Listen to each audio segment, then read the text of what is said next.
Welcome to the HRM. Previous લેક્ચરમાં આપણે જે ગાઇડિંગ પ્રિન્સિપલ્સ સ્ટડી કરેલા હતા, હવે આપણે નેક્સ્ટ ટોપિક સ્ટડી કરવાનું છે, the emerging challenges of HRM in a changing environment. તો ઇમર્જિંગ ચેલેન્જીસ શું હોય તો કે એન્વાયરમેન્ટમાં શું શું ચેન્જ આવે છે એનું આપણે સ્ટડી કરવાનું છે, બરાબર. તો એ સ્ટડી કેવી રીતે કરશું? તો એમના માટે ત્રણ અલગ અલગ જે ટોપિક આપેલા છે એમને સ્ટડી કરવાના છે, બરાબર છે. તો the enhanced environment, the domain consensus અને ધ ટાસ્ક એન્વાયરમેન્ટ. તો આ ત્રણેયમાં એની ડિટેલમાં આપણે ડિસ્કશન કરશું કે એમાં શું આવે.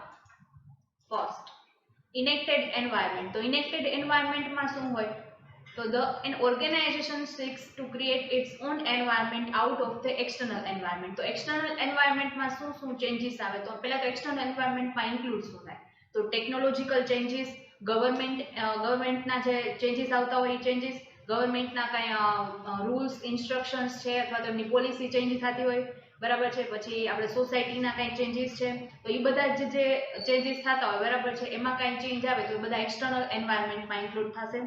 તો ઓર્ગેનાઇઝેશન છે એને એક્સટર્નલ એન્વાયરમેન્ટ અને ઇન્ટરનલ એન્વાયરમેન્ટ બે અફેક્ટ કરતા હોય તો આપણે બેને ધ્યાનમાં રાખી અને આપણે બધું છે આપણા કંપનીના એન્વાયરમેન્ટ સાથે સેટ કરવું પડે. હવે next point, enacted implies that the organization creates a relevant environment for itself by aggressively scoping, narrowing and scanning the external environment. તો external environmentમાં ઘણા બધા એવા ચેન્જીસ છે કે જે આપણા માટે રિલેવન્ટ પણ હોય અને ઇરિલેવન્ટ પણ હોય, બરાબર. તો જે રિલેવન્ટ જે ચેન્જીસ છે, પહેલા આપણે જે ઇન્ફોર્મેશન ગેધર્ડ કરેલી હોય એમાં બે ઇન્ફોર્મેશન અવેલેબલ હોય, આપણા માટે ઇમ્પોર્ટન્ટ પણ હોય અને જે આપણા માટે ઇમ્પોર્ટન્ટ નથી, બે ઇન્ફોર્મેશનમાંથી પહેલા એમને બધી ઇન્ફોર્મેશનને સ્કેન કરવાની. સ્કેનર તો આપણે જો માનો કે જોઈએ તો સ્કેનરનું કામ શું હોય તો કે પહેલા આપણે કાંઈ પણ એમાં બુક કે અથવા તો એવું કંઈ મૂકેલું હોય પેજ, બરાબર, તો આખું સ્કેન કરે. તો એમાંથી આપણે એવી રીતે કરવાનું કે એન્વાયરમેન્ટને આખું સ્કેન કરવાનું, ઇન્ફોર્મેશન જે ગેધર્ડ કર્યું એમને સ્કેન કરવાની, એમની સાથે પેલા આપણા કંપનીની જે ઇન્ફોર્મેશન છે એમાં મેચ થતી હોય, એમને રિલેવન્ટ હોય બધી ઇન્ફોર્મેશનને અલગ કાઢી લેવાની, બાકીની જે આપણા માટે વેસ્ટ ઇન્ફોર્મેશન છે એમને અલગ કરી લેવાની, બરાબર છે. તો આવી રીતે આપણે આપણી જે એન્વાયરમેન્ટ છે એને નેરો કરી શકીએ. there is a danger in a enacted environment. તો એનો ગેરફાયદો શું છે, ડેન્જર શું છે એમાં? તો organization may define its environment so narrowly that is likely to ignore significant forces that may affect its fortunes. એટલે કે અમુક વાર જે આપણા HRM છે, હ્યુમન રિસોર્સ મેનેજર છે, એમાં આપણે વર્કલોડ વધારી દે તો જે અમુક સિગ્નિફિકન્ટ ફોર્સિસ છે અથવા તો સિગ્નિફિકન્ટ જે ઇન્ફોર્મેશન છે, હવે આપણે પ્રોપર વેમાં આપણે સ્કેનિંગ ન કરેલું હોય તો એ બધું છે એ આપણે ઇગ્નોર કરી દે, બરાબર, સિગ્નિફિકન્ટ. અને જે વેસ્ટ વસ્તુ છે, જે યુઝલેસ થિંગ્સ છે એમને આપણે કન્સિડર કરીએ, બરાબર. તો એના માટે પ્રોપર વેમાં મેનેજમેન્ટ થવું જોઈએ, બરાબર છે. એટલે ઇનેક્ટેડ એન્વાયરમેન્ટ એવું કહે છે કે એમના માટે ડેન્જર સાબિત શું થાય તો કે આપણી જે સિગ્નિફિકન્ટ ઇન્ફોર્મેશન છે એ આપણે લોસ કરી દે, બરાબર છે. ધ પોઝિટિવ બેનિફિટ, તો ઉપરનું હતું એ એમનો ડી બેનિફિટ હતો, હવે બેનિફિટ જોવાનું છે. તો બેનિફિટ શું છે તો the positive benefit of an enacted environment is that it makes an organization to become proactive in its approach in dealing with its environment, બરાબર. તો પોઝિટિવ બેનિફિટ એ થાય કે આપણે પ્રોએક્ટિવ અપ્રોચ કરી શકીએ. માનો કે કાંઈ પણ એવા ગવર્મેન્ટલ ચેન્જીસ આવવાના છે તો આપણે આપણા એન્વાયરમેન્ટને સ્કેન કરેલું હોય તો આપણને પહેલાથી જ ખ્યાલ હોય કે હવે છે આપણી જે પ્રોડક્ટ છે એમાં આ બધા નવા ચેન્જીસ આવવાના છે, તો આપણે એના સાથે ડીલ કરવા માટે કાંઈ પણ એવી સ્ટ્રેટેજી બનાવેલી હોય તો એમની સાથે આપણે સ્મૂથલી ડીલ કરી શકીએ, બરાબર છે, એમને કોપ અપ કરી શકીએ સિચ્યુએશનને. તો ઇનેક્ટેડ એન્વાયરમેન્ટનો આ પોઝિટિવ બેનિફિટ છે. માનો કે આ મેગી છે તો મેગીવાળી જે કંપની છે એમને પહેલેથી જ જો સ્કેન કરી લીધું હતું એન્વાયરમેન્ટને તો એ જે પ્રોહિબિટ થઈ વચ્ચે જો એમને જે લોસ થયો એ જો એમને પ્રોપર વેમાં એમને સ્કેન કર્યું હોત તો એમને ખ્યાલ આવી જાત કે હવે આપણે આપણી મેગીમાં જે કાંઈ પણ આપણે રોંગ વે યુઝ કરી છે તો એમને આપણે સુધારી દઈએ તો આપણું જે પ્રોહિબિટ થવાનું છે એ ન થાય, બરાબર, એમનો લોસ છે એ આપણે બચાવી શકત. બટ એમને ડી બેનિફિટ થયો કે એમને પ્રોપર વેમાં એ જોયું નહીં, બરાબર છે, તો એમને ડી બેનિફિટ ફેસ કરવું પડ્યું.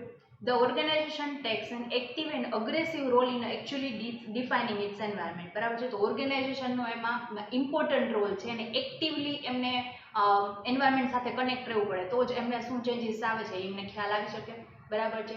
તો આ અગ્રેસિવ રોલ છે એન્વાયરમેન્ટને ડિફાઇન કરવા માટે. તો ઇનેક્ટેડ એન્વાયરમેન્ટ છે એ ટોટલ એન્વાયરમેન્ટમાં શું ચેન્જીસ આવે છે ને એ જોવાનું છે, બરાબર. હવે નેક્સ્ટ પોઈન્ટ શું કે છે એ આપણે ડિસ્ક્રાઇબ કરશું, એ સ્ટડી કરશું. Domain and domain consensus. Domain એટલે આપણે કોઈ ટોપ ઓથોરિટી અથવા તો કોઈ પણ ઓથોરિટીની વાત નથી કરવાની. ડોમેન એટલે ટોટલ એન્વાયરમેન્ટ છે એમનું જે ચેન્જીસ છે એમના જે એમાં કંઈ પણ સુધાર આવતા હોય, બરાબર છે, તો એ આપણે ઇનેક્ટેડ એન્વાયરમેન્ટમાં, બરાબર છે, એ જોયું. તો ડોમેન એટલે શું, તો કે ઓર્ગેનાઇઝેશનનું ટોટલ એન્વાયરમેન્ટમાંથી ડિપાર્ટમેન્ટ વાઇઝ શું ચેન્જીસની જરૂર છે એ આપણે ડોમેન અને ડોમેન કન્સેન્સસમાંથી જરૂર પડશે, બરાબર. તો ફર્સ્ટ સ્ટેપ છે એમાં ટોટલ એન્વાયરમેન્ટનું આપણે સર્વે કરવાનું છે, એમનું સર્ચિંગ કરવાનું છે, એમનું ડેવલપમેન્ટ જોવાનું. અને સેકન્ડ સ્ટેપ છે એમાં આપણે ઓર્ગેનાઇઝેશન ટોટલ છે એમાંથી આપણે ડિપાર્ટમેન્ટ વાઇઝ શું ચેન્જીસ છે એમની જરૂર છે એ જોવાનું છે.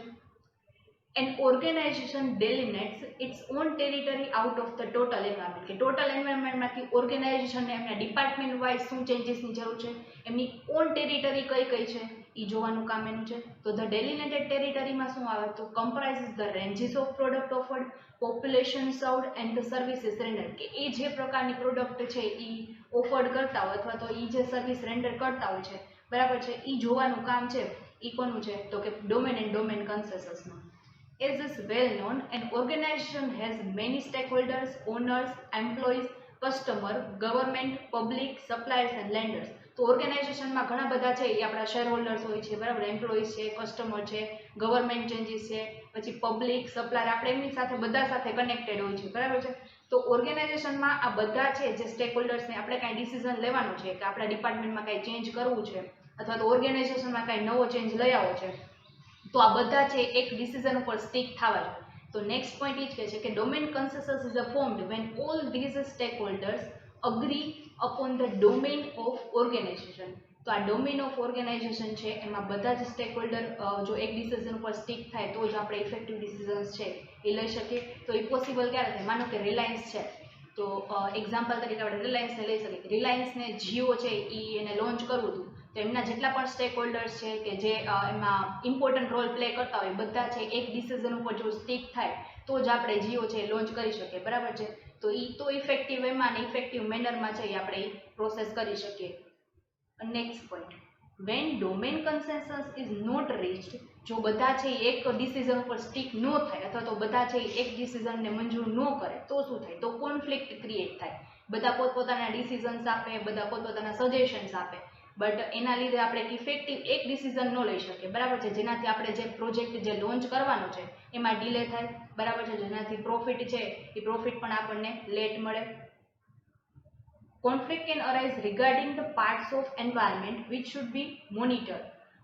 This conflict causes confusion and backbiting when the company is blindsided by an unexpected occurrence from the poorly monitored sector. તો જે સેક્ટરમાં આપણે ચેન્જીસ લઈ આવવાના છે, બરાબર છે, જો એ ચેન્જીસ લેટ આવે તો આપણે એ સેક્ટરને પ્રોપર વેમાં મેનેજ ન કરી શકીએ, બરાબર, એમને હેન્ડલ ન કરી શકીએ, તો એ જે સેક્ટર છે એ પુઅરલી મોનિટર્ડ થાય, કન્ફ્યુઝન ક્રિએટ થાય, જેના કારણે આપણા કંપનીના ઓર્ગેનાઇઝેશન, આપણી જે ઓર્ગેનાઇઝેશન છે એનું મેનેજમેન્ટ છે એ પુઅર મેનેજમેન્ટ થઈ જાય, બરાબર છે. તો એક ડોમેન અને ડોમેન કન્સેન્સસનું આપણે બ્રીફ કરી તો એનું મેઇન એ છે કે જે આપણા ડિપાર્ટમેન્ટમાં ચેન્જ કરવાના છે એ ડિપાર્ટમેન્ટ વાઇઝ આપણે એમનું સર્વે કરવાનું અને બધા જ સ્ટેક હોલ્ડર્સ છે એ કન્વિન્સ થઈ જાય, બધા જ જે આપણા owners, employees, government, public, suppliers, lenders, એ બધા જ આપણને જો આપણા પ્રોજેક્ટ લોન્ચ કરવામાં સાથ આપે તો આપણે પ્રોપર વેમાં મેનેજ કરી શકીએ, પ્રોપર વેમાં ડિસિઝન લઈ શકીએ. Next, the task environment. તો ટાસ્ક એન્વાયરમેન્ટમાં શું હોય, તો ફર્સ્ટ ઇનેક્ટેડ હતું કે જેમાં ટોટલ એન્વાયરમેન્ટને આપણે ચેન્જીસ આપણે જોવાના હતા. બીજામાં ડોમેન એન્ડ ડોમેન કન્સેન્સસમાં આપણા એક ડિપાર્ટમેન્ટમાં શું ચેન્જીસ છે એ જોવાનું. તો ટાસ્ક એન્વાયરમેન્ટમાં શું છે, તો આપણે કેવા કેવા એક્શન લેવાના છે, બરાબર છે, એ જોવાનું છે. તો the task environment represent the third concept relating to the knowing the environment. તો એન્વાયરમેન્ટને આપણે જે ડિફાઇન કરવાનું છે, એમનું સર્વે કરવાનું છે, એમનો ત્રીજો સ્ટેપ છે એ ટાસ્ક એન્વાયરમેન્ટ છે. So the significant portion of the domain has the greatest impact on the organization's goal because it includes all the groups that can influence the organization. બરાબર છે. તો સિગ્નિફિકન્ટ પોર્શન શું છે domain, એટલે કે આપણા કોઈ ડિપાર્ટમેન્ટનું સિગ્નિફિકન્ટ પોર્શન શું છે, તો કે ઓર્ગેનાઇઝેશનનો ગોલ છે એના ઉપર ગ્રેટેસ્ટ ઇમ્પેક્ટ આવે. આપણે કાંઈ પણ ચેન્જીસ કરીએ તો આપણા ઓર્ગેનાઇઝેશનનો જે ગોલ છે એના ઉપર ઇમ્પેક્ટ તો આવવાની જ છે, બરાબર છે.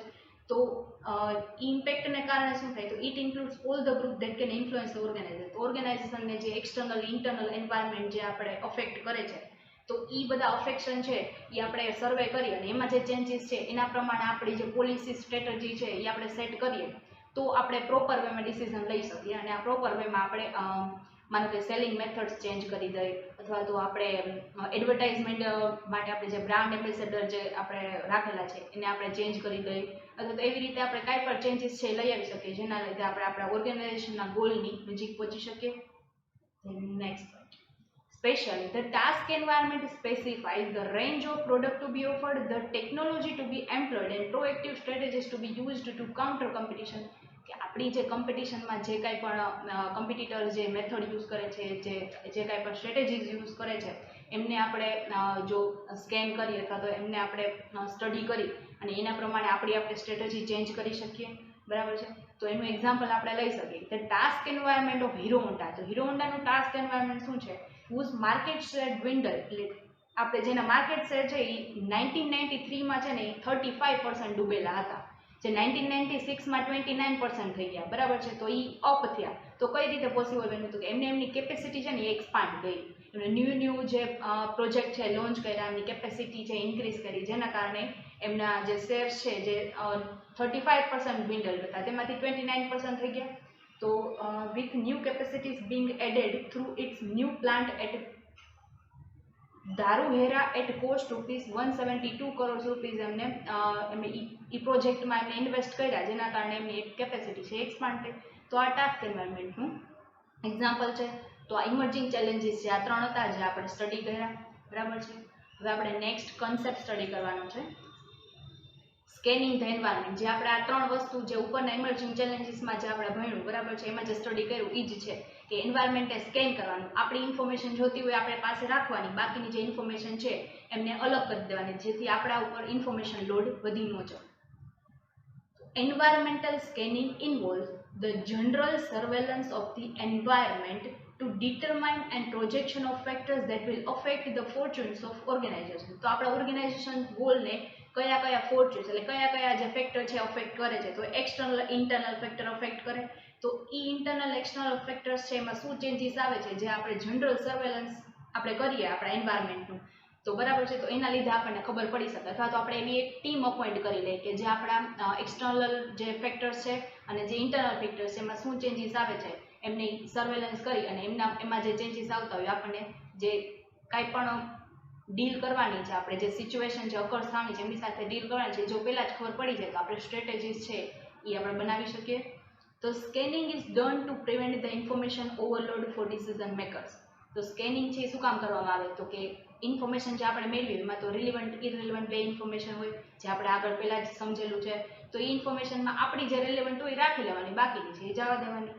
It should focus on providing relevant information for planning and decision making and pay less attention to outside element. બરાબર છે. તો આપણી જે રિલેવન્ટ ઇન્ફોર્મેશન છે એના ઉપર આપણે વધારે ફોકસ કરવાનું અને આપણે જે આઉટસાઇડ એલિમેન્ટ છે જે આપણે જરૂરી નથી એના ઉપર એને આપણે ઇગ્નોર કરી શકીએ અથવા તો એમને ઓછી અટેન્શન આપી શકીએ. બરાબર. જેનાથી આપણો ટાઈમ બચે. તો ટાઈમ બચે તો આપણે નવી સ્ટ્રેટેજીમાં આપણો જે ટાઈમ છે ઇન્વેસ્ટ કરી શકીએ અને વધારે પ્રોપર વેમાં આપણે મેનેજમેન્ટ અને ડિસિઝન લઈ શકીએ. With regard to human resource management, the relevant areas to be scanned for the planning and decision making. તો એમાં કયા જે ફેક્ટર્સ છે ઇન્ક્લુડ થાય? એક્ઝામ્પલ આપણે લઈએ તો labour market, legal environment, constitutional provision, technology. તો મેઇન છે આ 4 ફેક્ટર્સમાં ચેન્જ આવતા હોય. બરાબર. કે માર્કેટ, લેબર માર્કેટ છે એમાં કંઈ ચેન્જ આવે, એમની જે પોલિસીસ છે, જે લેબર યુનિયન છે એમની પોલિસીસ ચેન્જ કરે તો આપણામાં ચેન્જ આવી શકે. લીગલ એન્વાયરમેન્ટ છે તો આપણી જે ઓર્ગેનાઇઝેશન છે, આપણે જે પ્રોડક્ટ બનાવી છે એના રિલેટેડ કાંઈ ન્યૂ પોલિસીસ છે જે ગવર્મેન્ટ લોન્ચ કરે તો આપણે એનું પણ બરાબર છે એમના જે પોલિસી છે એના પ્રમાણે આપણા રૂલ સેટ કરવા પડે. કોન્સ્ટિટ્યુશનલ પ્રોવિઝન, આપણા લોમાં કંઈ ચેન્જ આવે અથવા તો ટેકનોલોજી તો છે એ તો વારંવાર ચેન્જ થતી જ હોય, તો એમના કંઈ ચેન્જ આવે તો એના પ્રમાણે આપણી સ્ટ્રેટેજી છે એ ચેન્જ કરવી પડે. So these 4 factors identified tend to have a major impact on HR decision. તો હ્યુમન રિસોર્સના ડિસિઝન છે એના ઉપર મેઇન છે આ 4 ફેક્ટર છે એ અફેક્ટ કરતા હોય છે. If a company has overseas operations, these 4 factors in other country of operation need to be examined. જો આપણી કંપની છે એ ઇન્ડિયામાં છે અને ફોરેન કન્ટ્રીમાં છે તો ઇન્ડિયાના આપણે એક્સટર્નલ એન્વાયરમેન્ટને સ્ટડી કરી લઈએ તો આપણી જે સ્ટ્રેટેજી છે ઇન્ડિયામાં બનાવેલી હોય તો એ પાછી ફોરેનમાં ન ચાલે, કારણ કે ફોરેનમાં આપણે ફોરેનનું એન્વાયરમેન્ટ છે એને સ્ટડી કરવું પડે, એના પ્રમાણે ડિસિઝન્સ લેવા પડે, બરાબર છે. તો ઓવરસીઝ ઓપરેશન આપણે જો ચલાવતા હોય તો આપણે આ 4 ફેક્ટરનું એક્ઝામિન છે અધર કન્ટ્રીમાં પણ કરવું પડે. તો આ આપણું સ્કેનિંગ એન્વાયરમેન્ટ હતું કે જેમાં આપણે આ ઇન્ફોર્મેશન આપણે જોતી હોય રાખવાની, બાકીની છે એમને અવોઇડ કરવાની. નેક્સ્ટ આપણે જે ભણવાનું છે HRM અને એન્વાયરમેન્ટલ સ્કેનિંગ. તો HRM અને એન્વાયરમેન્ટલ સ્કેનિંગમાં શું હોય, તો આપણે જે આગળ જે ભણેલું છે એ એન્વાયરમેન્ટલ સ્કેનિંગ જ હતું. તો હવે હ્યુમન રિસોર્સ મેનેજમેન્ટ અને એન્વાયરમેન્ટલ સ્કેનિંગ વચ્ચે શું રિલેશન છે એ જોવાનું છે, બરાબર છે.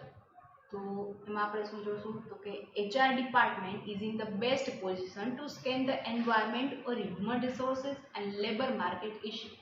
જે આપણે આગળ સ્ટડી કર્યું એ જ રીતે કે લેબર યુનિયન છે, લેબર માર્કેટ છે, એ આપણા એન્વાયરમેન્ટને છે અફેક્ટ કરે છે. તો લેબર માર્કેટ ઇશ્યુ અને હ્યુમન રિસોર્સ મેનેજમેન્ટ એ બે છે, કારણ કે આપણે જે ડીલ કરવાની છે હ્યુમન રિસોર્સ મેનેજમેન્ટ એ ડીલ કોની સાથે કરવાનું છે, તો હ્યુમન બીંગ સાથે. તો એમના કાંઈ ઇશ્યુઝ છે એ તો આપણા જે કાંઈ પણ કંપની છે એને અફેક્ટ કરવાના જ છે, બરાબર છે. તો લેબર યુનિયનમાં કાંઈ ચેન્જ આવે, માનો કે રિલાયન્સ કંપની છે, તો રિલાયન્સ કંપનીમાં એના જેટલા પણ વર્કર્સ છે એમાં જે કામ કરતા હોય, બરાબર, એનો કાંઈ ઇશ્યુ છે, તો લેબર યુનિયનની પોલિસીમાં કાંઈ ચેન્જ આવે, એમના માર્કેટમાં કાંઈ ઇશ્યુ થાય, તો એમને એમની પોલિસી જે એના લેબર માટે બનાવેલી એ પણ ચેન્જ કરવી પડે. The department has the responsibility of obtaining internal organization information for consideration by strategic decision maker. તો ઇન્ટરનલ જે ઓર્ગેનાઇઝેશન ફેક્ટર છે એને આપણે સ્કેન કરી અથવા તો એમને સ્ટડી કરી અને આપણા ઇન્ટરનલ મેનેજમેન્ટના ડિસિઝન છે એ આપણે લઈ શકીએ. The role of HR department is defined to a boundary spanning role in that it helps link the organization to its environment through the environmental scanning. જે આપણે આખા એન્વાયરમેન્ટલ સ્કેનિંગમાં વાત કરી કે આપણા એન્વાયરમેન્ટ છે એને સ્કેન કરી અને એમની જે બાઉન્ડ્રી જે સ્પેનિંગ છે, બાઉન્ડ્રી સ્પેનિંગ રોલ એટલે શું, તો કે આપણા રિલિવન્ટ જે કાંઈ પણ ચેન્જીસ છે એ આપણે રિલિવન્ટ ચેન્જીસ છે એના પ્રમાણે આપણે પોલિસી બનાવતા હોય, બરાબર છે. તો રોલ ઓફ HR ડિપાર્ટમેન્ટ શું છે, તો કે આ બધા જે આપણા એક્સટર્નલ ઇન્ટરનલ ફેક્ટર્સ છે એમને સ્ટડી કરે, એમને સ્કેન કરે ને એમાં જે ચેન્જીસ છે એના પ્રમાણે આપણે પોલિસી બનાવીએ. આપણે આગળ બધામાં એ જ સમજેલું છે, જે આમાં પણ આપણે આ જ સમજવાનું છે HRM અને એન્વાયરમેન્ટલ સ્કેનિંગ વચ્ચે શું, એના વચ્ચે બે શું રિલેશન છે, બરાબર છે. HR ડિપાર્ટમેન્ટ આ બધું સ્કેન કરી અને પછી જ ડિસિઝન લેવો પડે, તો જ આપણે પ્રોપર વેમાં ડિસિઝન લઈ શકીએ. Evaluation of HRM. તો ઇવેલ્યુએશન ઓફ HRM છે જે આપણે નેક્સ્ટ લેક્ચરમાં ડિસ્કસ કરશું. અત્યારે આપણે આટલા સુધી રાખીએ. Thank you.